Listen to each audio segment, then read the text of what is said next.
All right, good day and good evening, ladies and gentlemen. Welcome back to another Live Fuel show.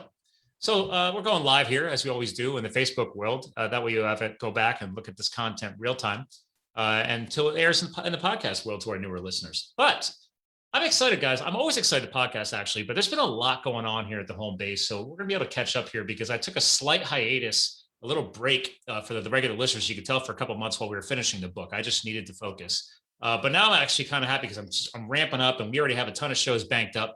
But I get to connect with a guy who's actually apparently originally from this area, which we'll get into, where I live here in Allentown, Pennsylvania.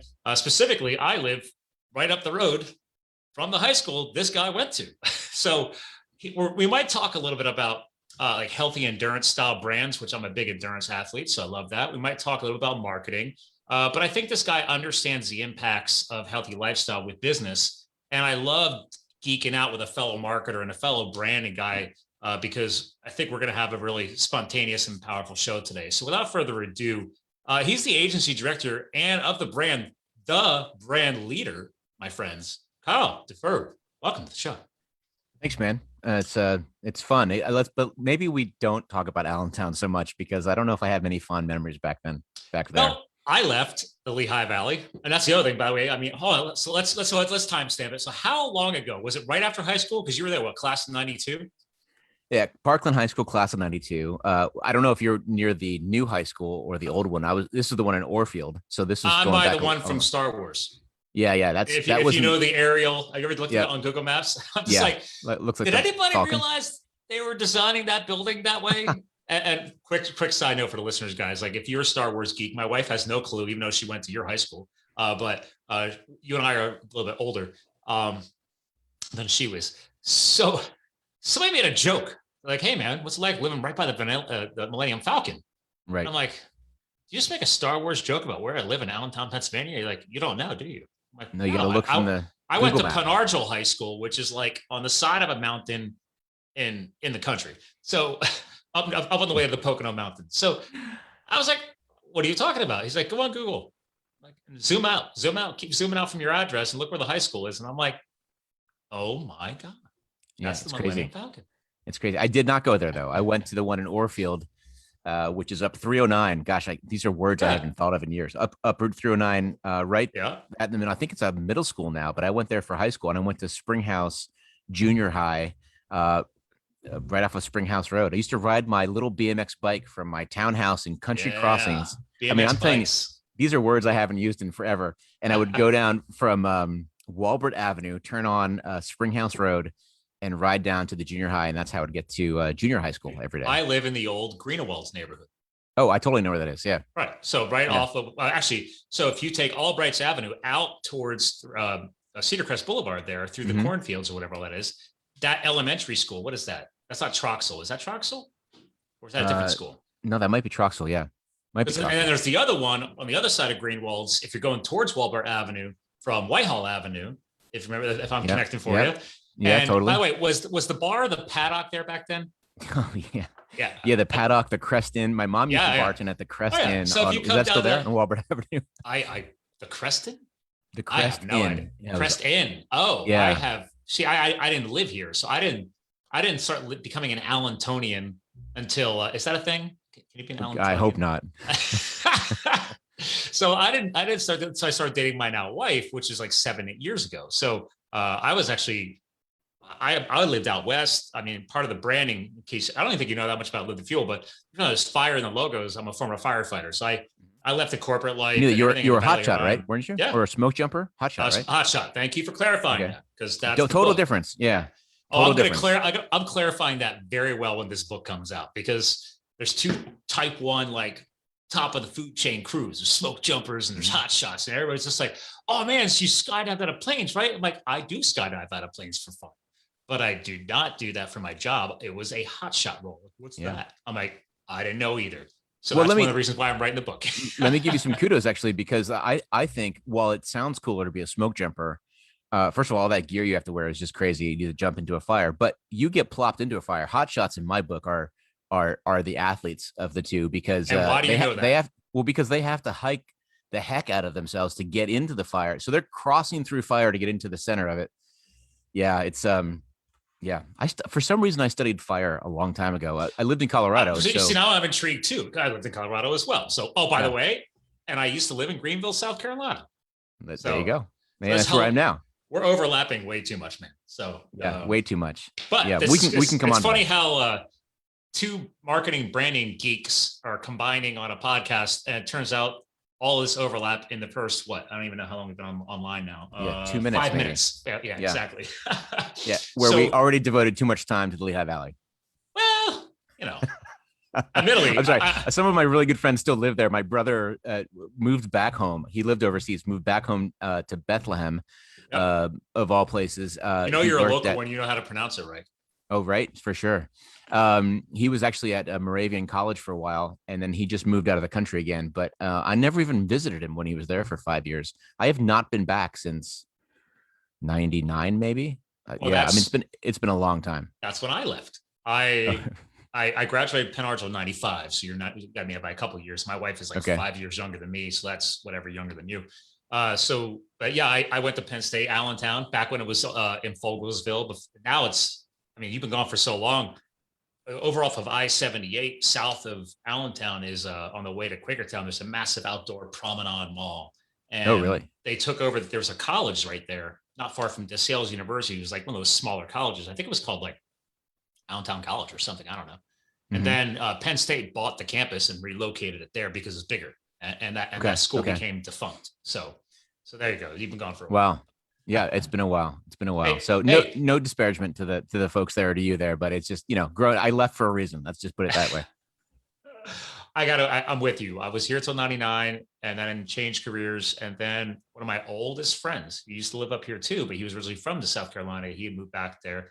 And he's like, dude, why don't you come down and check out Greenville? So that was 2000 when I did that. And even Greenville has morphed since then. So we could shout out to Greenville because my buddy still lives there. And actually, I was just texting him before this call. And he and I go back over 20 years. And he's like, dude, Greenville has exploded so much. They have to stop. I'm like, why? He's like, we've exceeded the infrastructure. And I was like, oh, 100%. Is that a thing? He's like, oh, it's a thing now. Yeah, no, 100%.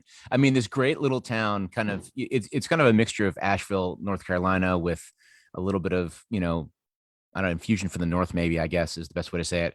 And no one knew about it. And it's this little gem. And I recently heard, because I had a researcher for something, it's the 4th fastest growing city per capita in the US, which is insane. Yes. But look, if you're a cyclist, we're going to talk about endurance athletes and sports, but if you're a cyclist at all, George Hincapie, 17-time Tour de France rider, lives here. He owns a hotel here. The riding here is amazing.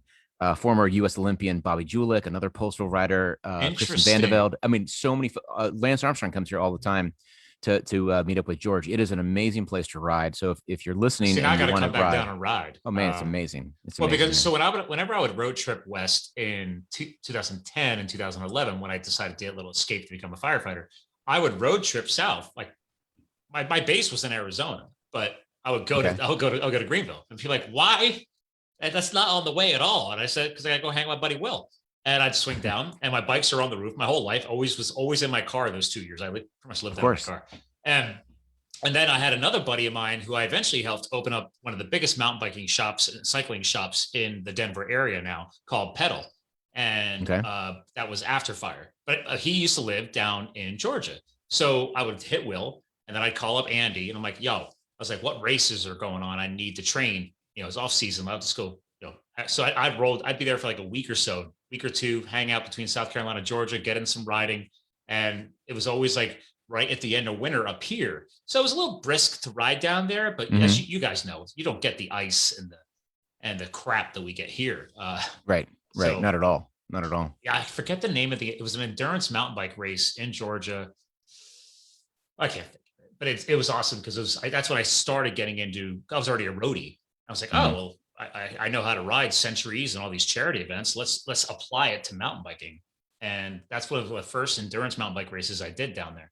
And I ended up having a mechanical. My buddy ended up, podiing because he's way better than me. So, and then it sounds like you've just been around. And I mean, it's awesome because one of the things that I've learned is that, and I grew up riding. My mom rode. I would steal her. She had a men's bike. She had a men's Bianchi for some reason. She never really rode it that brand. much. I mean, Oh, totally. And I didn't know at the time that I had like, and back in, you're talking about in the 80s, it was an amazing, amazing bike. My brother used to race, I mean, right near you at the Treachertown Velodrome on Friday yeah, nights. well, that's been So rebranded. I yeah. still Oh, call it it the has really? Velodrome. Oh yeah, no, What's it called? like, I Put only you on know the it as the spot here. Velodrome. I mean, it's I'm terrible at it. It's a local. Valley Preferred Medical bought it, and they rebranded as Valley Preferred Cycling Center. Oh man. Welcome No, to it will Welcome always to be, T Town. Because it's always been nicknamed T it's always been Towns. T-Town. Yeah. So they kept T Town. They're using some of that sub branding. And my buddy's actually a track racer there now. He's under oh God, what's her name? She was a pro Olympic level athlete and she finally retired. She's been coaching. I can't think of her name right now. Anyway, yeah, it's now called Well, the I used to ride my mom's Bianchi for years. I would steal it. She wouldn't know it. And because it was a little bit bigger than me, I kind of grew into it. Yeah. And we actually moved to Gurmansville, way up Route 309. We were just a little bit outside the Parkland School District, but I refused to go to Northwestern High School. It's a different district.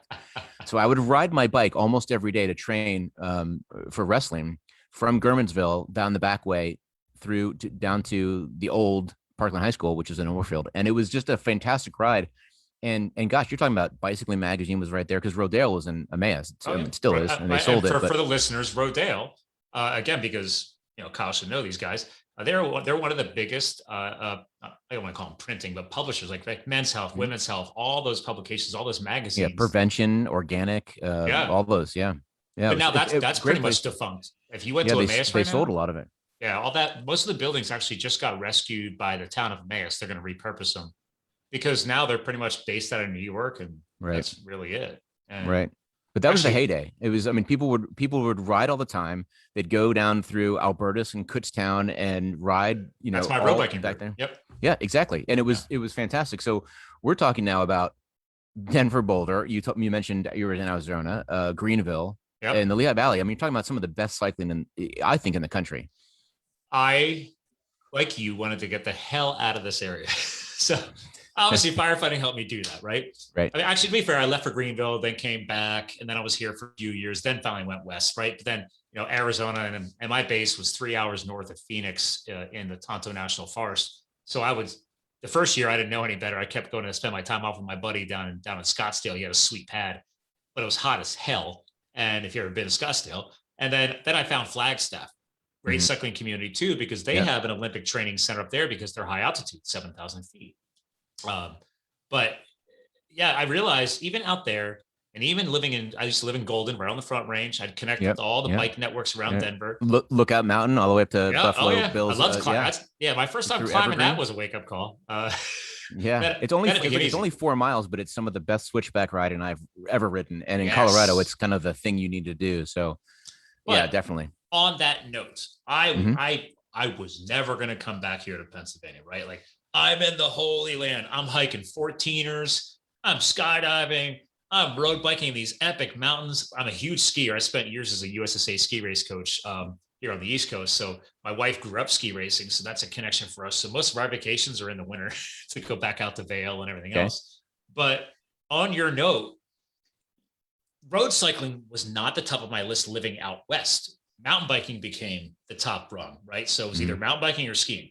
Road biking fell in for training. Coming back here, it flipped for the first couple of years being back because I'm like, wait a minute. I'm like, oh my God, I forgot these wonderful, quiet backcountry roads. Being a colonial state, that's what I figured out. And maybe you can correct me on it, but I'm like, wait a minute, colonial state, one of the founding states of this great nation.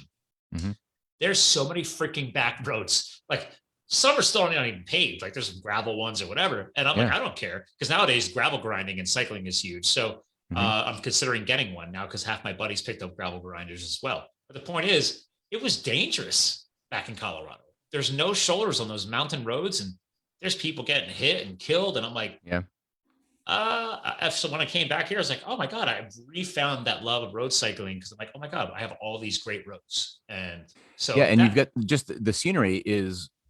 If I recall, I mean, there's like 12 covered bridges. The covered bridge story. Yeah, I mean, that's a great century ride. That's a 100-miler you can do. Yeah, I mean, you just get to ride these wonderful, pristine roads. Unfortunately, though nowadays, I mean, people are getting hit everywhere. But you're right, it's a little bit safer in Pennsylvania. It's Are you a roadie too? You said you're endurance, so I mean, Yeah, yeah. yeah. So, 'cause- And funny enough, I learned how to mountain bike when I was in visiting some friends in Delaware who went to University of Delaware. Gosh, 93, 94. And you've got these little flow trails there that are there's no hills, there's nothing, and so you're riding, you're cruising, and man, I this was is gonna say awesome. Delaware's That's pretty flat. yeah, and I'm like, okay, that's mountain biking.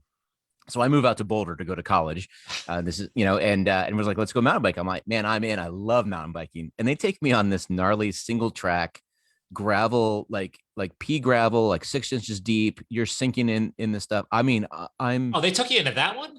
oh, it was Oh, awful. I mean, like you're talking about the edge, like a knife edge of a ridge that if you I can't fall remember the name of off, that trail. I know exactly what you're talking about because I was like, why is there pea gravel all over the freaking it's trail? awful. It was awful, and it was so technical, and I'm just not a technical guy. Like I'm not bunny hopping over stumps or anything. So Yeah. I bailed. And I did go into cyclocross and gravel for a bit when I was living in Portland, but never been back on a mountain bike, and all because of that Really? bad experience. Yeah. So You see, this maybe one this day. frustrates me because I don't call myself a cycling coach, but I've helped a lot of people graduate through different biking, levels of experience, right? You gotta don't torture the newbie, right? It's Right. like, don't break their love of a possible new sport to excite them. That's not fair to you. That's a shame.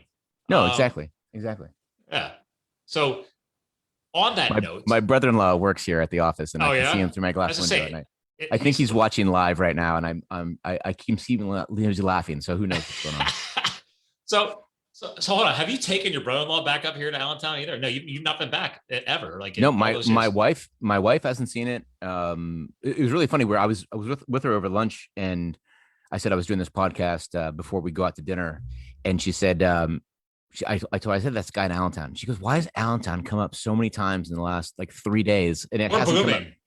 Yeah, I mean, we started watching that HBO show with what's her name, Kate Winslet in it, and the first Okay. scene they talk about Allentown, and Really? it's a fictitious town in Pennsylvania, but they mention real towns, and I'm like, what is going on here? Like I've been trying my whole life to avoid the word Allentown, and now everyone's talking Man, about it. that's a different podcast, but we might have to dig up this clearly scarring past. No, He's just listen, like, I'm never talking about Allentown ever again. yeah, That's no, it. I used to say I was from Philly because if you say from my generation, if you said you were from Allentown, people either started singing the Billy Joel song Yes. or they had no idea where it was, and you had to represent Philly anyway. So I would just say Philadelphia. And I'm starting to come around now. Listen, some of my great friends are still there Yeah. or in around there. I said my brother lived there for a Well, they probably while. told you that this area has exploded. I mean, Yeah, I've we were heard that. I've talking heard before I like hit record today. microbreweries and A lot of my friends and family, well, my family does, but a lot of like my extended friends don't know this yet. So if they're watching this channel tonight live, I'm in the process of buying another house. So dude, because of COVID, mass exodus out of New York City, because it's only about an hour and a half, maybe hour 15 if you have good traffic, and we're about an hour north of Philly. So the two big cities, people just keep encroaching deeper away, and it's a bidding war. And we basically had to go 30 grand over list just to be in the running. yeah. Like put your best offer. That's it. No inspections, nothing. So and now we're going to rent this property. So that's the other thing. You can't find rentals. So Yeah. my wife, I'm away I was actually in Albany, New York last week on business. And she didn't listen to me and she listed our house, the current house for rent. And I was like, too soon. Less than 24 hours, she had over 90 inquiries. 90. 90. So there's an idea. So granted, it's a beautiful old 1910 house. My wife's great grandfather built it. If you ever remember the Surface family, that's my wife's family. Okay. So they had founded a company called Surface Construction here. It's all local thing. I don't know. Anyway, now they're very successful and they drive Teslas for company cars. And it all started Sounds nice. it started my garage out back. I was like, okay, clearly the family business has morphed. So because Right. her brother's now one of the co-vice presidents. So it's definitely not the old, hey, I'm going to build your church and build your fire department construction company. Now it's all construction management. Like they built one of the newest high rises office buildings in downtown Allentown 2 years ago, like a 12-story glass skyscraper. Well, Allentown skyscraper. Right. What's a Greenville skyscraper?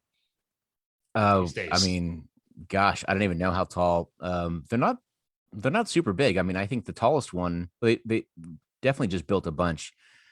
I mean, maybe maybe a hotel, 11 stories, maybe Okay. 10, 11 So stories, maybe Greenville's not still even that. kind of like downtown then. Yeah. Cause they're not going much higher than that. 12 to I 15 think last I checked, when I stories. moved here a couple years ago, I think they were saying that the total area was about the size of Bethlehem is now. So you're talking of a fairly small town, which Yeah. is kind of in the middle of nowhere. So I mean, we're close by to Clemson University and things like that. Like I said, an hour to Asheville, an hour to Charlotte.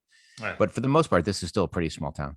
Wow. I love it. I love it. I never thought I would love a small town again, but I absolutely do. Well, it's funny because how do I explain this? A client of my client just bought a site in Greenville. I just found this out on a phone call 2 hours ago. So, hey, Oh by wow. the way, we're buying a new distribution center, and we're going to be it's a manufacturer based out of Oklahoma, and they manufacture like silicone, like used Okay. in all things industrial and HVAC and plumbing and everything else. Anyway, like, hey, we're going to improve East Coast distribution. We just bought a site. Like, where at? He's like, oh, Greenville, South Carolina. I was like, oh, I used to live there. So That's awesome. apparently Greenville is booming in all fronts, residentially and commercially. So Totally. Yeah. I mean, it's a great place. So, all right. oh, Well, let's talk about something like yes, other than we've where caught we up live. on all this, but we've actually subtly trickled in components of cycling, mountain biking. Obviously, you and I both have an endurance sports background. Your history before coming to this newer brand, right? The brand leader was based in triathlete world, right? Triathlons, writing, all that, editing. Not directly before this, but yeah, I started my career by. Well, I'll tell you that I really wanted to write for magazines. I wanted to write for Outside, Men's Health, Men's Journal, a lot of the ones we Great talked mag. about. Yeah, and they just wouldn't have me. They're like, "Hey, nice job, kid. Here's a lollipop. Go read our magazine somewhere else." And I was like, "Wait. I think I'm a good writer. I think I can handle this." And they wouldn't even give me the time of day. So I did my first triathlon in the fall of 1999. I did the Catalina Island Triathlon off the coast of Los Angeles. I had lost 100 and change pounds to do my first race. I was miserable. I was unhappy. And so I gained all this weight. Long story. I ended up losing it all because I was training for triathlons. And I didn't know I was. I was running and my knees couldn't, sustain me because I was too heavy. So I started biking like I used to. And then long story short, I'm cycling, swimming and running. And someone said, you should do a triathlon. I said, okay. And I signed up for one in November of 1999. So I just love how I'm already doing all three sports, and your friend or colleague just says, "Oh, you just go do a triathlon." I'm like, well, sure. the first thing I said was, I'm like, that crazy thing in Hawaii. And he's like, no. Like people do it all the time now. They've got like little ones around here. And I'm like, so I looked it up and this is just at people were still doing like news forums and things on the internet. There was not a lot of like websites you can go to and find this stuff out. So I'm just trying to find the BBS days.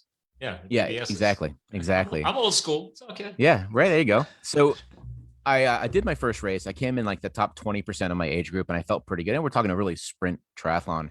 And I thought, wait, if I didn't know this and I'm cycling with cyclists and I'm running with runners and I'm swimming with the swimmers and I didn't know there was this thing called triathlons for normal people, not people who want to do the Ironman, the world championships, that we got to let people know about this. This has changed my life. So I started a magazine called American Tri. I did it with like $7,000 worth of savings, made no money on it for years, but ended up growing to a size. Entrepreneurship doesn't automatically start up with pure success and profits. Oh no, this is one of those things where I would never change this experience for my life, but I would not say it was, well, it was successful in many regards, but for my first venture, I thought it was fine. We went to like 30,000 subscribers like overnight. It was crazy. So there was two other magazines out there, one called Triathlete, one called Inside Triathlon, both very good, but they were competing against each other. And by doing that, they kind of left their eye off the prize, which I saw coming, this wave of triathletes and triathlons for normal people. So while they were competing to be the Sports Illustrated for triathlons, I was for the like top athletes. Okay. Yeah. All right. I mean, we're talking pros on the cover. Yeah. Because no one knew who these guys were. I said, I want to do one for people like us. And worlds just collided in a great way because USA Triathlon had tripled that year. People who were members went from like 20,000 to like 68,000 to 120,000. It was crazy. So we just happened to be at the right spot at the right time. And so I said, we're going to do a magazine for what they call age groupers, basically amateurs. And this is like the running boom of the 70s, but it was the triathlon boom of the late 90s, early 2000s. It just got greenlit for the Athens Games in 2000. Cool. And so it was just like everything was right there. And so I happened to call Dave Scott up, who was a 6-time Ironman world champion. They call him the man. He's so well known. He said, That's a "I'll good write for you." nickname. Oh Right. man. The man. I called up a guy named Matt Haugen, who at the time was coaching the U.S. National triathlon team out of Colorado Springs. He said, "I'm in." And I called up some bike brands and I called Cliff Bar up and all these folks, and everyone's like, let's do it. Because I think they saw that there was an opportunity here for folks like us to just become better at the sport. So it's all about how to train well, how to get fit, how to eat right, how to pick the right running shoes, where everything else was talking about, look at those guys and look at those expensive bikes. This was, how do you buy a bike? How can you do your first triathlon on a mountain bike and just put slicks on it? How do you change out your running shoes? How do you do a transition area? We had sections in the front How of do the you book. handle a flat tire? Quick change out, you know? No, totally. And people didn't know that because it wasn't like in the 70s where you threw on a pair of running shoes and you just went out for a while. This was about, okay, you have to make an investment. And if you don't know you're going to be in the sport, if you don't know you're going to like it, how do you do this? And Because again, triathlons can be very expensive, right? oh, completely. Yeah. I was literally talking to Tony DeBoom yesterday. He was a professional triathlete. His brother won the Ironman World Championships in 2001 and 2. And he was just talking about, and this was yesterday, how 20 years ago when we were all in the sport together, now he couldn't afford the bikes that he rode back then because they're so expensive. It's ridiculous. Trust me, I'll call it new mountain bike. Give you an idea. My first mountain bike was a full rigid, no front suspension. For 1996, when I was taking classes at Penn State, you could actually take a class here locally. It was for cycling and mountain biking. I'm like, that's cool. I'm like, this is awesome. They had a skiing that's class cool. and they had a biking class. I'm like, I I'm don't in. know if that exists anymore, but I highly recommend it. And I bought my, he's like, well, you need to get a more legit bike. Okay. So I bought I think it was like $600. It was a giant Yukon. And that bike shop is still there to this day in Nazareth, Pennsylvania. Kurt's Cycling. Nazareth, we used to wrestle those guys in high school. So yeah, go ahead. Oh yeah. But it's just funny. Now the current mountain bike in my garage, Santa Cruz Highball, top of the line build, the best of everything. I even had Di2 power shifting, like you normally see on road biking, is on this mountain bike. Carbon out the wazoo. The only thing I did was I got it from my buddy at Pedal in Littleton, Colorado. Give him a shout out because he came back to visit because he's from here. And this is right before COVID kicked in. He's like, hey, I got this bike sitting on eBay. I'm like, you're a bike owner that carries $1 million of inventory. Why do you have a bike on eBay? He's like, well, I built this top of the line, best of everything in 2016. It's been hanging on the wall at the shop and nobody's had the balls to buy it. And I was like, what's it worth? He's like, well, it's probably about a, $8,800 build. I'm like, what? So my voice got high because it's like, I'm not paying that. And he shows us about eBay. He's going to buy it now for $2,500. Brand new. It's just a few years old. I'm like, I mean, the Di2 is worth that. Yeah. Thank you. So anyway, so I picked it up 2 seasons ago for that. And I was like, oh my God. And thank God I did, because unfortunately during the COVID, right, you can't find used anything. And that's they were out. Yeah. That's technically old new. And he sold through his old new immediately and within months. So anyway, it's just funny because I'm like, I spent $2,500 on that bike, dropped another $300 on a dropper post upgrade, and that's about it. That's all I had to do to it because that's my new race bike that I'll be using this year for some races. So because it's a hardtail, not a full suspension. But it's like nowadays, I don't mind dropping $2,000, $3,000 on a bike. It's amazing how things have changed. And technically, that's a $9,000 bike, but I didn't pay that. So I don't like to pay retail.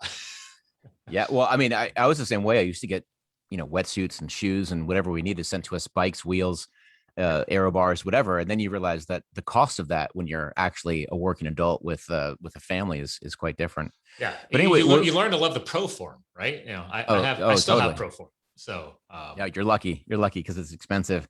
But what we did for folks like you and for anyone else, we just gave you a place that you felt like you could belong to a sport that otherwise seemed very, very insular. And so we were the first magazine of the time, and I'm talking the first magazine, not the first triathlon magazine, to have a section dedicated to women, a section dedicated to masters, a section dedicated to Clydesdales, and a section dedicated to collegiate athletes. And real quick to the people listening, Clydesdales references let's call it the heavier weight class. It doesn't mean you're an obese athlete or like that, but like my buddy Andy, who owns that bike shop, he's my height, but he's a thicker dude. So he's actually You're a just Clydesdale you're just class. bigger. Yeah. Yeah. I think it's what is the cutoff? 200 for men, I think. I think so. Cause my fire weight was 195. I hang right between 185 and 190 these days. Okay. So, and I'm not a Clydesdale. So I think it is like 200 or maybe. Yeah, I was never a Clydesdale. I'm about the same. I'm 185, 190. And yeah, I think I was never a Clydesdale. I think it was 200. Okay. But regardless, I mean, you're talking about whether they were fantastic triathletes or not, they were still athletes and they're still out there doing it. And you've got, I don't care how big you are or if you're like, quote, in shape or out of shape, you have significant different needs at that size. I mean, just the square inches of pound pressure you put on your feet as you run is just substantially different. So we would talk about things for them. We were the first, there was a woman out of California. Her name was Rachel Sears. She was a semi-pro athlete. She married a guy named Phil Casanta, names I haven't heard of in years, who was a coach out there. And she convinced me that there's a methodization in any kind of training called periodization. And that is, how you peak, when you peak, how you put base miles in, so forth, and you get ready for a race. And it's this series of, I guess you would say, weeks to train for a race. And so she wrote an article on periodization. It was all about how do women stay at their top performance if they're on their period. And people were telling me, don't print that article. And she was telling me, you need to print this article. And I'll tell you, I've never received before or since, and I wrote for other magazines after this, so many positive reviews from women saying, no one ever told me this stuff. Yeah. So I think we were really groundbreaking in many ways. I wish I would have known then that we were so forthright and so innovative, because I think we could have capitalized on it. It could have been more successful. Fast forward just the past 3 years, right? Yeah. I mean, obviously more than that, but especially there's been a lot of metamorphosis of balance of sexuality and ethnicity, all cultural impacts. Like if you guys could have expanded on that, it's funny. But I don't live in the past thinking about, man, I wish I could have done that or done that. And it sounds like you don't either, right? It's like, what have I learned from all that process and then carry it forth into today? So it's pretty cool that you guys were so groundbreaking back then, because I mean, just me looking from the outside in, I look at that and I look at you, and obviously I looked at your background and I'm like, okay, the guy knows branding, e-commerce, brand growth, probably looks at retail trends. I think that's part of your background, But it's like, if I can help these big brands and some of the ones you've worked with, I think I was looking at your sheet. I've owned Keens. I'm actually a Lululemon, whatever. I'm in their athlete list. I get a ambassador. Yeah, whatever. Okay. So it's funny how, even though these are big, successful brands now, they still have to learn to adapt to that bread and butter audience, right? So just like you had said, like, great. Some people love reading about top athletes, but who's paying the bills day in and day out and actually buying and selling most of the products? It's the the middle tier, the entry level athletes, just like you're talking about. Right. So I can feel like you took all that experience from the magazine and just carried it forward into today. It's like, don't forget to adjust your branding and your marketing around the people that are actually spending most of the money. You're articulated in a way that I don't think I ever had or have, but I can tell you, and I hadn't thought about it this way, but well, one, let me correct you a little bit. I used to look back in the past quite a bit. And I used to look back with some disdain, some we're all guilty of that. I've done it. Feelings of shame, things like that. And I had to come to grips with the fact that look, I've made a lot of mistakes. I still make a lot of mistakes. And a lot of that was a learning curve. And I'm thankful enough that people gave me the opportunity to learn because of failure. However, one of the things that I realized, and I didn't until very, very recently at the Brand Leader, that all of those jobs I worked with, the magazine in particular, but then going on to Inside Triathlon, writing for other, magazines, working on other brands, is that American Tri in particular set me up to understand that everyone's different. The folks we just talked about, athletes of all kinds, shapes, sizes, ages, whatever. And it's all about people. It's all about relationships. Life is about relationships, just full stop. And we try to honor that at the business we're in right now. We had a pitch meeting today, for example, and they asked why we're so different. And the staff I'm with alongside of me actually just jumped in and said, here's why. We're a family. We do this when we work with integrity and honesty and, conviction and authenticity and all of our brand pillars. And I'm like, gosh, it really is about people. If you don't have a relationship with the people, no matter what it is, if you're not giving them something in a handshake deal, you pay for my magazine, I'll give you some information, or you pay to get rebranded, we'll give you a great rebrand, whatever it might be. It's all about people. And that's what it taught me the most. And so I appreciate you saying that, because all those great brands, Lululemon, Nike, Dr. Martens, all the ones I kind of came in and out of depending on what the year. Sure. I learned all about people and how to treat people. I didn't do it well then. I try to do it better now, but how to treat people, how to listen to people, and how to give them what they need. Let's pause on that one little spot right there. I think it sounds like you can reflect like just like me, and like I was in the business world, and then I was chasing the dollars and salaries and everything else, and I started losing that connection to my. I had 30, 40 person teams I was managing, and then I Okay. moved So, more so you know, analytical. Oh yeah, and it's like from a managerial perspective, it's like each and every single employee on my team has a different background, different way of Mhm. life, different current lifestyle. I don't know what's going on in their home life, and I used to. The worst part of managing people years ago was having to fire them. I hated it. It sucked. It was like I felt like I Yeah. was just losing part of my soul because I'm like, I've had to work my way up from very little. I grew up on a farm. I didn't make a lot of money. I've dug, I've clawed, I've to get where I'm at today.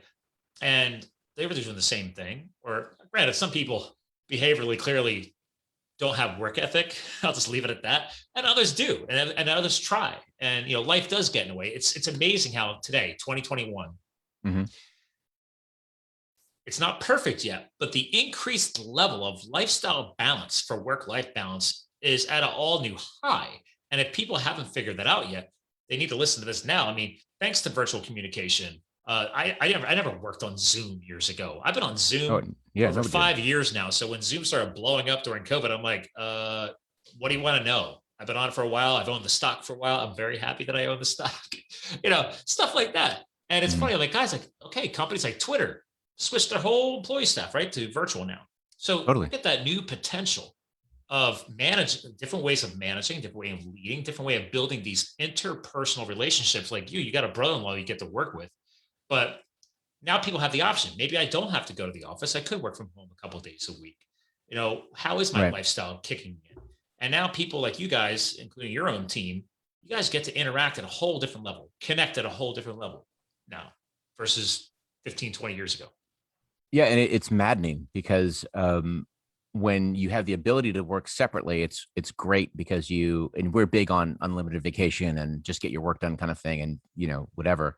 And when we split up during COVID, we actually moved into this brand new gutted, renovated building for the studio in February, and a week later, we all went home for COVID.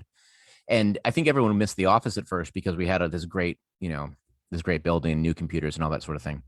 But then we realized we really missed each other. And so we came back and left 3 times. We had 3 different scares after the first lockdown. Mhm. And so we'd come back and we leave. And then we did the shift thing. We finally all came back together April 1st. So just this month. Wow. And there's something that happens when you're all, and maybe it's because we're in a creative space because it's design and branding and so forth. But there's something happens that when I can walk over to somebody and riff off something, those old kind of hallway or elevator conversations you'd have in corporate world where that's really where the meat is. That's what's exciting. Yeah. It's not I'm going to make this polished and finished and perfect before I send it to you and then you say yes or no. This is I'm in the middle of struggling and you see me struggling, or you give me an idea because you play some music in the office, or you say something, or you walk over and see what I'm doing, and that collaboration is amazing. That's what we missed. Hmm. So it's really weird because I want to be able to embrace the work anywhere ethic and ethos. And I think all of us would prefer that if we could. But then as soon as you leave, you're like, yeah, but we don't have each other. And that's Yeah. what really makes, especially our business, really special is the people that work here really make the work shine. And without that, when you're home, it's just not the same. Well, It's really I can strange. tell you, I'm completely online and virtual. So I do have a couple of virtual people that I outsource to, stuff like that. I don't have a full blown like team agency that you're talking about, but I agree with you 110%.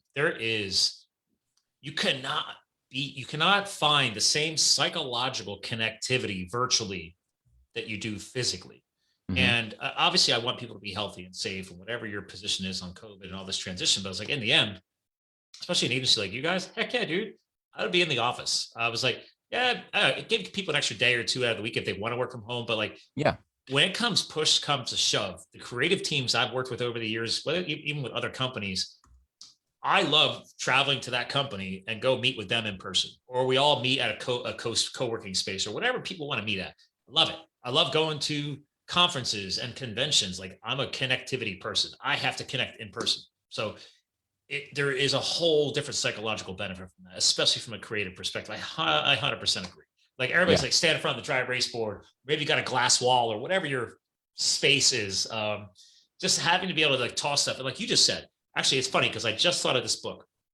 It was actually probably about a year ago. You ever read the Elon Musk? It's kind of like a documentary book. It's Elon Musk. It's all about Tesla, SpaceX, the quest for a fantastic future. The book is called. It came out in 2017, and I finally got around to finding out Audible, and I listened to it last year when I was traveling. Okay. And one of the key pieces they talk about, they basically give you kind of a synopsis of his growth, and he tells about he would never let a book be written about him until this book. Anyway, he talks about just what you just said when he built Tesla, or he started building Tesla, no walls. He wanted engineers and the people doing the manufacturing of the rockets, like and the cars and everything, all in the same space, one big warehouse. Like that's the way it is in California. It's like you come in that way. An engineer could just walk right over to the guy doing the building and say, "Hey, I'm about to make this tweak. Do you think that's going to work?" Right? It's like, okay, great. Or the old way of doing things: an engineer designs something and then just expects somebody to build it and never bothered thinking about the mechanical values of what's happening there or something like that. So that level of connectivity he talks a lot about in that book. And it's funny you brought that up because it's the first thing I thought of. And that guy's pretty successful at what he does. So Yeah, I think uh, I've heard of him. Yeah. maybe, I Yeah. don't know, toss the name around a little bit. Yeah, that's right. So that's cool. That's You right. guys recognize all that. And obviously, I think what I overheard is, do your clients prefer that too? Do they miss being able to meet in person? Obviously, from different companies, they're located in different parts of the country, if not the world. Um, a lot of times things are obviously virtually based on meetings. So, Yeah, it's interesting because to be honest, we were so concerned. I mean, if you remember back when everyone got sent home for stay-at-home orders, and I know you guys got hit with it before we did, or to that level, yeah. but I didn't think about the clients. We were so concerned about the people and our family. We recalled all the children. One daughter flew home from Colorado.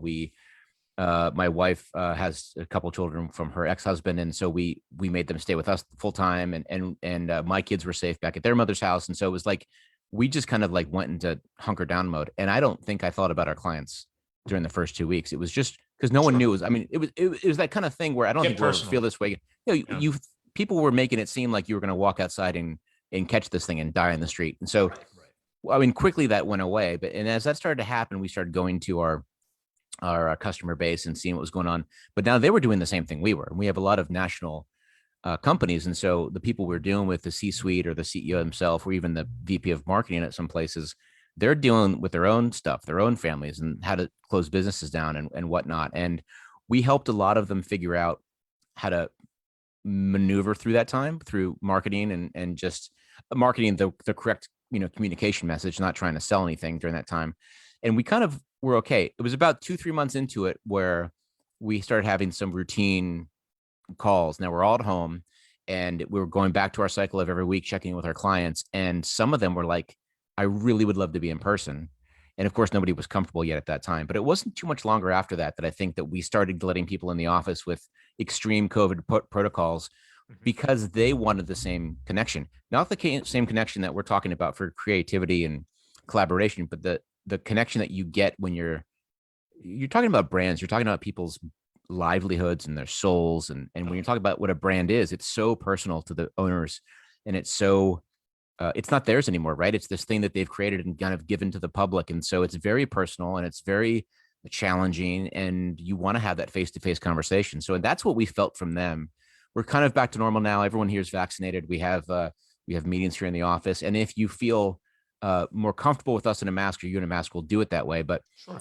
yeah, everyone wants to be personal. And at first it was great being home. And then it's like, gosh, we miss people. Oh, I can tell you, like I just started traveling again, and I don't technically have to. But one of my biggest clients, I do a lot of business development with them, and their impact is in the HVAC industry space. So it's blue collar, but very white collar financially, right? Right. So Yep. they're that way. Now there's big distribution companies here in the Northeast that like my client, she has contracts for 9 different manufacturers to manage all their sales from Delaware to Maine. So these Wow. manufacturers don't hire salespeople. They might have a VP of sales to oversee the rep firms, but then her sales rep firm manages that whole region. So she's got a guy in New England that I train and coach. They got a person here. But a lot of times I just go out into the field and I go meet people. and I missed it. I was like, it's funny because before COVID, I was going to be a little too stressed. Maybe I was traveling a little too much and I didn't want to hate travel. So then, okay, great. Well, I've always been an online guy. I already have my own studio and everything else. It's funny because I started running all these, like a lot of these manufacturers aren't good at training. So I was like, well, here, I was like, we'll take over your training and just send me whoever needs to be trained. We set up Zoom calls, everything else. And like, Scott, where are you? Like, I was like, oh, I'm in my studio. He's like, you have a studio? I'm like, yeah, I've been a podcaster for like 5 years. It's like, this is not my first rodeo. I'm good to go. I got everything. I got the ring lights. I got the sound. Like, we're good. We're good. No, I didn't start off this way. But time grows. So, but it was cool to see that, and be able to give back that way too. It's like, we never did that with these companies before. All of a sudden, like, wait a minute, could you run a training for us? I was like, sure. Yeah. A lot of these people, like, they don't like being on camera. They don't want to be on a microphone. They prefer to be, even after all of this, they prefer to still be behind the scenes. Totally. Yeah, totally. But what's interesting too is now everything is virtual, and you can even do, I mean, this, but now you can have whiteboard sessions and collaborations. And just yesterday, somebody was like, we don't know if we should do this or not, full rebrand. And I'm like, why don't we just have a conversation? He's like, well, I got people in Orlando and I'm in Arizona and other people in Maine. And so, well, yeah, let's just we'll have a whiteboard session online. We can draw on each other's screens. We can, post things. We can, and they're like, wait, you can do that? And I'm like, well, first, where have you been for the last year? But secondly, no, the whiteboard thing is new to us, but it's been really fun because you're right. It has opened up doors in ways that I don't think we thought were possible. So I think you're going to see this blending of virtual technology with physical presence, and some people in the office, some people not. It's going to be interesting. Yeah, I mean, one of my biggest clients from the podcasting world, he is non-technology. So we now do all their social media for their vitamin company, their coffee company, their nut butter company. And it all started with me just helping him crowdfund a very successful movie called Fat, a documentary that he created. And now there's a second one out now too. And it was all crowdfunded because I'm a geek about crowdfunding. And I'm like, yo, Vinny, I was like, hey man, I was like, some tips for crowdfunding. So when you get ready to turn that campaign on, just don't do this, but do some things here. I've been on some Kickstarter campaign projects in the past. And he was like, calls me from the car like 2 days later. He's like, hey, those tips were really great. Our marketing girl wants nothing to do with this and she's going to drop us. And I was like, this isn't that hard. I was like, why is she? And he's just like, do you want the business? I was like, well, sure. I'm just a fan of your show. I was just trying to help you out because I'm a supporter of the crowdfunding, and I took over everything. So, and it's like, all I did was just, it's like back to your full circle, back to your earlier point, right? I was just trying to connect with where he was at. He's 58 now. So I was like, okay, he literally complains on his show all the time about he hates technology. He needs his wife to help him download an app. I'm trying to help him test a new platform being invested on by like Tim Ferriss and Gary Vaynerchuk right now for video type stuff. And I'm like, dude, they want you. You're an influencer. I was like, it's been 2 weeks. I'm like, dude, just install the app. So that's a whole different podcast. So it's like, I just had to meet him where he was at. Right. Let him know I get it. I know where you've been. If you want the help, I can help you. If you don't want the help, that's great. Take it easy. And now he's advanced a lot during COVID, but he still has his hindrances. So it's just interesting about, I think for brands and companies, they've been forced to just go outside the box, look at approaching people differently. For example, from a marketing perspective, I'm like, hey, why don't you put out there what you've been doing to keep your employees safe, that you do care about your people, right? So it's whole flip on marketing. Instead of pushing just products, people look at companies for their values, right? Like, I mean, when I started building my company, I made sure, thanks to firefighting, because I have it tattooed on my back, on my ribs, it says duty, respect, and integrity. That was part of our creed from the wildland firefighting world, and meant so much to me. It left such a lasting impact on it. I was like, wait a minute, why don't I just instill that into everything I do? Yeah, those are your values. That's your brand. And why not have it behind the brand, behind the business? And it was like a bomb going off in my head. I mean, you guys have been there when you're in that creative session, and it's like, oh my God, this makes total sense. Right. And that's the beauty of, to bring this full circle, like you said, that's the beauty of branding, and what we get a chance to do is to have those, or help create, or help even just facilitate the space for it to happen.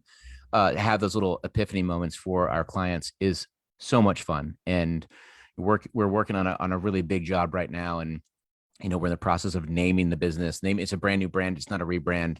And it's a Ooh, the new maddening brand. process. That's fun. Yeah. That's It's, fun. it's, it's really fun. You get to determine things from the beginning, but it still has to be based in rooted in, I should say, in their truth, in their value system, how they're going to behave, how they're going to run this business. And having that moment or those moments with the GM and the owners, and there's another agency we're working with overseas, when they get it, and it's just like, or when we get it, to be frank, there's just a bell that goes off, and it just Right. makes it so cool. So Yeah. it's rare when those moments happen, and when they do, it's just like lightning in a bottle. So it's pretty Do you awesome. guys ever do? I know nowadays we're all techie now. We can do virtual whiteboards like we were just talking about. But back when I created Live the Fuel, it was an acronym because my favorite quote when I was traveling all over the West and firefighting was from Ernest Hemingway was, live life to the fullest. Hmm. Love it. It's a great thing to live by. And then I came back and I was just trying to create my own brand, not even a marketing company yet. This, even though my degrees in marketing and psychology, it's like, okay, I just want to have a cool brand motivational. And when I created Live the Fuel, I did the post-its on the wall thing. You guys ever have that creatively? I just started writing down every keyword and I covered the wall in my crappy apartment. And I just started like looking at the words that started standing out. And then Live the Fuel actually stands for Live the Fired Up Epic Life. And I like that. That's great. right. And I was like, when that boom, it was like, you get excited. And it's like, I love what you guys, when you do that with a client, and if you tell a client that, like, listen, I want this project so bad because I want to see you smile. I want to see you be Yeah. happy. It's cool when things click like that. That's Yeah, super cool. no, it's really cool, and I've been lucky and blessed enough in just the 2 years since I've been running this agency that when those things happen, like I said, they're rare, but we've been able to see that probably a dozen times, and it's been so special to see it. We work with Power Bar right now, and we're about to relaunch Power Bar's website in the U.S. And Nice. when we showed them the development site, and they look at it and they're like, wow, that's how our brand can be shown on in that space, like, really. And it's like when they see that, and that sparks ideas from them that they get to send back to us and say, why don't you try this because you showed us that. Yeah. It's just really amazing. It's really fun. It's really fun. So I love That's cool. your quote, live life to the fullest. It reminds me, and not to be all crazy and spiritual on you, but Jesus said that he came to bring life and have life to the full. And I Oh, didn't interesting. know what that meant when I was a kid. And as I get older, I realized, like, living life to the full isn't just packing stuff into your Oh, life. And it took me 40 some years to figure this out. But what he meant, and I think what we're designed to do, is to live life in a way that gives meaning and purpose. And a full life can be an exciting, fun life. It doesn't need to be packed full of stuff. yeah. And so I love that you say that, because that's kind of how I try to live my life. It's funny how it clicks. See, I love it when I see it clicking with other people, whether it's religious or not, or whether if you're a listener and you're not. So, like, I'm agnostic, whatever, but I'm Mhm. still spiritual. I still believe in the human spirit. I love giving back. That's why I started my own foundation, all kinds of stuff. It's funny, you were just talking about that. I literally had like the hair stand up, and I get like the little I chills love in my that. arm. I Right? It's love like, that. yeah, I was like, he's getting it, because it's like that's. And I love what you pointed out there. I've had to constantly, to this day, I still have to catch myself and reel myself back in. What's important? What's feeling full? Like, that's why I can't wait for the book to come out, because it digs deep into me being an ass, and just like needing to awaken myself. I even hit on the fact, like, my wife broke up with me before I even got married to her, and I had to win her back and all this stuff. It's like, because it's like I love bringing down the veil, getting true, and again, full circle back to what you said earlier in the show, Yeah. right? Authenticity, being real, showing vulnerability. There Mm. is no such thing as perfection. Make your mistakes. All of these fundamentals, I feel, give you a fuller life. I mean, Yeah. I'm Yeah. not a parent, but I'm like, for God's sakes, let your kids make some mistakes, people. That's how they're going to learn. I mean, Yeah. what I learned from a friend of mine. It's no longer just the helicopter parents. Now it's the lawnmower parents. They're just mowing everything down in front of the kid, so nothing is hard. And I was like, Yeah. what are they going to learn? So I Well, had to toss that in there. no, I appreciate that. I've never heard the lawnmower thing. That's pretty That's a new great. one. I I mean, just heard, I just yeah. learned that. I was like, you said you're a parent. I'm like, well, kids are older now, but still, can you imagine being a lawnmower for your kids? I'm like, I don't know. Yeah. I, Well, I hate mowing the lawn as it is. I've got I've got amazing children. I consider all six my own. They range from 20 down to 7. And they're amazing. They're all so different. And my own biological 3 are completely different from each other, let alone my stepkids. We joke that we say there's the only steps in our house are the stairs going upstairs because, we love each other, just amazingly. But I It's can tell beautiful. you that the 20-year-old and my 19-year-old, actually, for that matter, when they grew up, they had a completely different set of circumstances around them. Not just how we parented, and we were both young parents back in the day, but then I look at the younger ones growing up, and we're like, it's not just that we're different people, but they have a different set of circumstances. So the parenting is completely different, and it's You amazing. But literally like I said, have a generational parenting gap within yourselves. right, right. So their worldview is different, and my worldview has evolved and changed and iterated, and it's beautiful in some way. But listen, I made a lot of mistakes. I definitely made mistakes with my eldest daughter growing up, and I wish I could take some of that stuff back. But I said before in life, I've been given the opportunity to make mistakes for people in business and learn from them, and then not make them again. And I don't want to say I love what you said because I feel your pain, but when you said you were an ass, I mean, my whole life was that way, Oh yeah, and I I still treated am. people. Yeah, I try not to be. I'm sure I come off that way, but We all try not to be, but if there's always going to be that day, and it's like, all sure, right, I'm being an sure, ass. Okay, let's dial it back, reset, yeah. be But better. but for me, it revolved around that insecurity that you talked about, and not being authentic because I was afraid of being authentic myself, and so I covered my life with the magazine and the successes and all those brands you mentioned, that you were so kind about, and that kind of shielded me from that stuff. And so my position in life was, listen, if I can put all this stuff in front of me, you either like me or you don't, and that's fine. But if you somehow pierce that veil, I'm going to be a jerk to you because I'm going to prevent you from knowing me. Yeah, And the one thing that I didn't have the that's opportunity to that do, vulnerability piece. We don't. yeah, We have this armor, this shield up. So yep, yep. So now I get the wonderful privilege of just being exposed, and in some weird way, even doing things like this with you, is just being exposed on kind of the real me. And listen, if I'm doing something wrong, I'd love to know about it and fix it somehow. and now So you know why I love podcasting. This is the part that I like to get down to. Like it's like, all right, man, I want people to get so comfortable that we don't give a crap what we're talking about. And right, yes, it's exciting to share business success and marketing and branding and our past, but it's like also it's like it's I just feel it's refreshing to connect with, I'll call you a new colleague. Like you're from the same sector. We do different things. But I'm like, that's why from the same town, which was even crazier. But it's like right? that's the cool thing about stuff like podcasting, right? Being able to Yeah, virtually connect with somebody who turns out is a lot closer than you realize, and so many overlaps, and so yeah, much truth and transparency coming forth from you, and I think that's like a big takeaway for me. And obviously, I'm going to want you to help close out the show, but I always have my guest co-hosts do that. Some final thoughts, whatever. But uh, that's what I think it misses a lot in this world is we need to build these relationships and get back to having people connect easier and better and hmm, respect each other's space and allow people to be different right, and then come together and have. And I'm not going. We don't talk about politics in the show, but I'm like, have a healthy conversation. Agree to disagree. It's hmm, okay. We used to yep, have debate clubs in school for a reason. I mean, I wasn't in it, um, but I could probably do pretty well today. But that's the point. It's like let people connect, right? Let them. yeah. How else are you going to build better connectivity, better human race, better Well, brands, better but companies? it starts with, and I love that you went there because it starts with being authentic, and it starts with understanding who you are. And I grew up in a generation where my father was emotionless.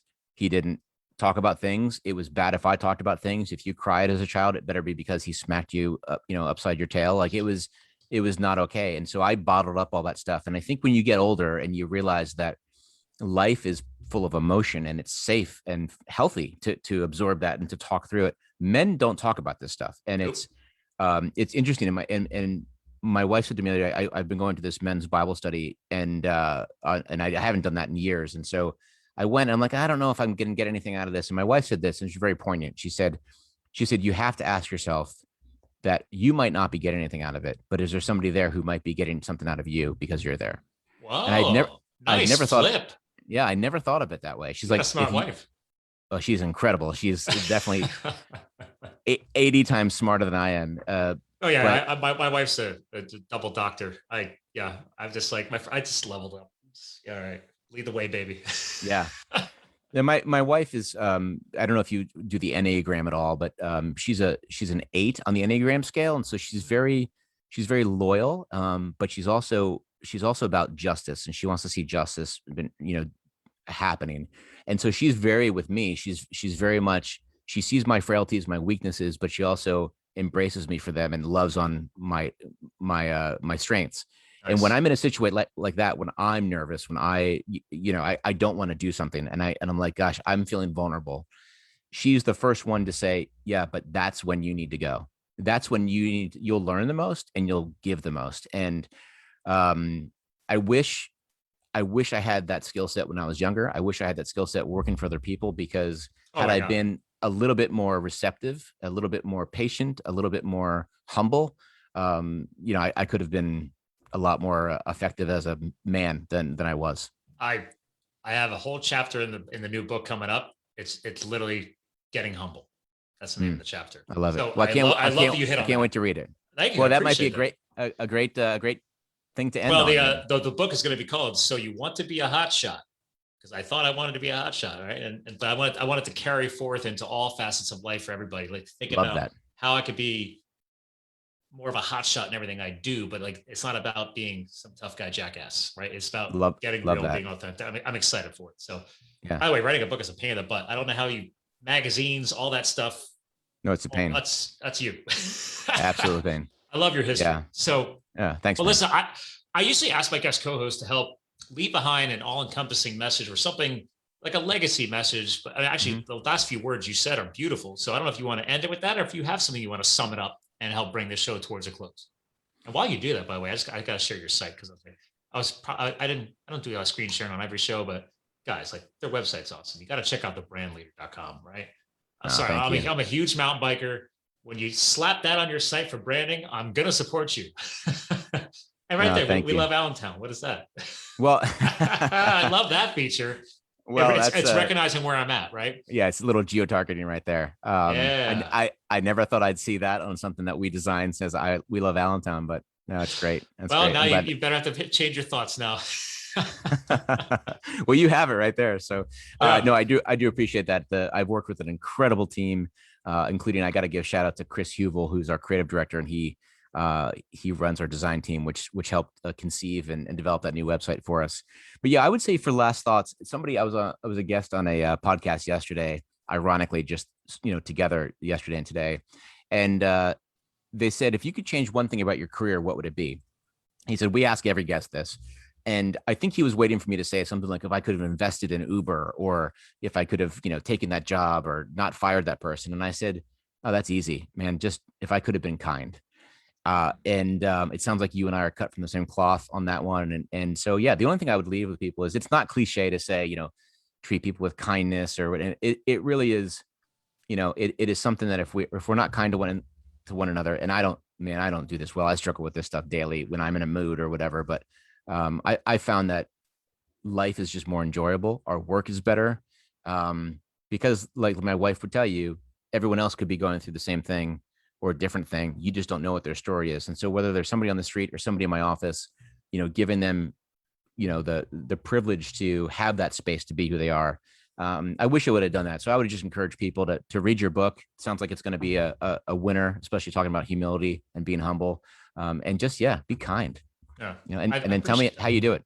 So Well, well, I'm excited for it. It's been 2 years of this project to get it done. I just want it off my to-do list. And actually, on your closing notes, I agree with you. It's very easy to just get frustrated, lose the fact of being kind. I'm in the process of trying to finish buying another house. That's stressful enough, and I've allowed that to maybe manifest how I get short with my wife. And I'm like, baby, I'm sorry. I was like, I don't even know how you're going through this. So I agree with you. right. So, Yeah. well, listen, I'll give you a This has proper been goodbye fun. off the air.